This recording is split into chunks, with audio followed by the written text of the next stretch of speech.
सैया जी जय हो जय हो। कि राह चलीला तो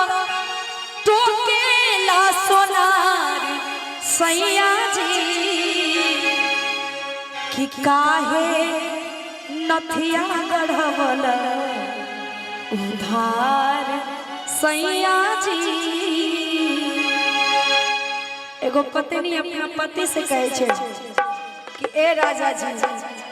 इतना दिन पर तो तू हमरा ले नथिया गढ़ैला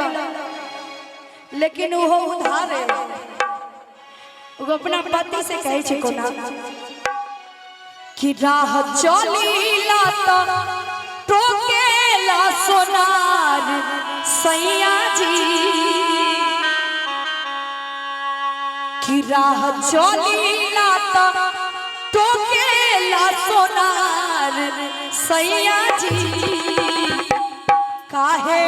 नथिया गढ़वल उधार सैया जी काहे नथिया गढ़वल उधार सैया जी राह चलीला तो टोकेला सोनार सैया जी राह चलीला तो टोकेला सोनार सैया जी काहे नथिया गढ़वल उधार सैया जी काहे नथिया गढ़वल उधार सैया जी काहे नथिया गढ़वल।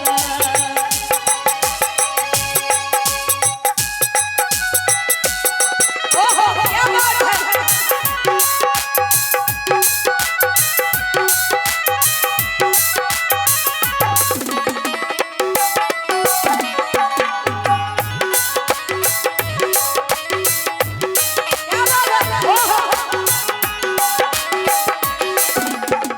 चल चाहे रात चल चाहे गाली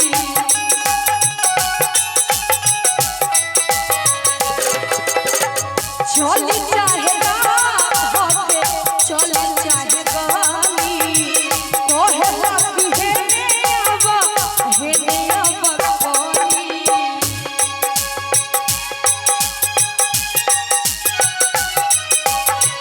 चल चाहे रात चल चाहे गाली कहे कि हे ने अब गाली। धनिया अपना पति से कहे छे कि ए पति जी जब हम राही धके चली रे तो सोनरवा हमरा के बोलावा तारे कि उधार लैला से चुका दो। एही से पत्नी कहत तारे कि चली चाहे राधा के अरे चली चाहे गाली कि कहेला कि हे ने आवा अरे हे ने आवा और कि जदी करत होइबा हमारा से प्यार राजा जी जदी करत होइबा हमारा से प्यार राजा जी काले जाके चुचैबा उधार सैया जी काले जाके चुचैबा उधार सैया जी राह चलीला तो टोकेला सोनार सैया जी राह चलीला तो टोकेला सोनार सैया जी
जदि करत होइबा हमरा से प्यार राजा जी जदि करत